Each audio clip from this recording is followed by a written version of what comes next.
రెడ్డి గారు ఇప్పుడు అసెంబ్లీకి వస్తా అని చెప్పేసి చెప్తున్నారు. అంటే ప్రతిపక్ష హోదా లేకున్నా కూడా వస్తాను, బట్ అసెంబ్లీ మొత్తంలో 40% టైమింగ్ మాకే ఇవ్వాలి అనే విధంగా మాట్లాడుతున్నారు. సో దీని మీద మీ అభిప్రాయం ఏంటి?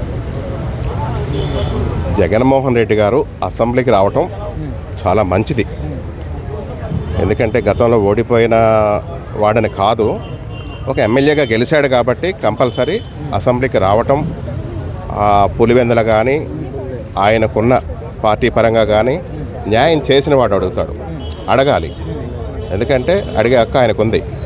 అంతేగాని 40% నాకు ఇవ్వండి లేకపోతే ప్రతిపక్ష హోదా ఇవ్వండి అంటం మాత్రం కరెక్ట్ కాదు.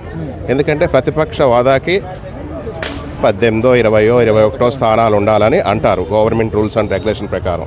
అలా అవద్దు తప్ప నువ్వు ప్రత్యేకించి అడగటం కరెక్ట్ కాదు. ఒకప్పుడు నువ్వేం ఇవ్వలేదు కదా, ఎవరికి నువ్వేం చేయలేదు కదా, అది కరెక్ట్ కాదు.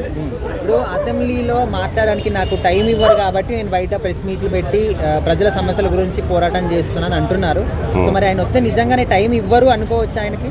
ఎందుకు ఎవరో ఇస్తారు, కాకపోతే ఈయన అడిగినంత కాకపోయినా కొంతవరకు ఇస్తారు. అడగాలి, ఎందుకంటే ప్రజలకు న్యాయం జరగాలంటే ఆయన రావాలి, ఆయన అడగాలి. అంతేగాని బయట లేనిపోయిన వేస్ట్ ప్రచారాలు, వేస్ట్ తిరుగుళ్ళు, మిరపకాయ గోడాములు, పొగాకు గోడాములు, మామిడి పళ్ళు చుత్తాకని జనానికి తెలుస్తున్నాయి. ఒకప్పుడులాగా అమాయక ప్రజలు కాదు. ఆ మామిడి పళ్ళు అంట పోసుకుంటా పోతాలు, లారీలు కాంట్రా తొక్కుంటా పోవటాలు అవన్నీ మనం చూసాం. ఎందుకంటే ఇప్పుడు నాకు పవన్ కళ్యాణ్ అభిమానం ఉన్నా, కూటమి ప్రభుత్వం అభిమానం ఉన్నా, నేను ఉన్న వరకు నిజాయితీనే మాట్లాడతాను. నాకు ఇష్టం. ఎందుకంటే నాకు పవన్ కళ్యాణ్ గారు అంటే దగ్గరుండి చూశాను. ఆయన నిజం, నిజాయితీ ఆయనకి యాక్చువల్లీ ఇప్పుడు ఆయన శత్రువును కూడా ప్రేమిస్తాడు.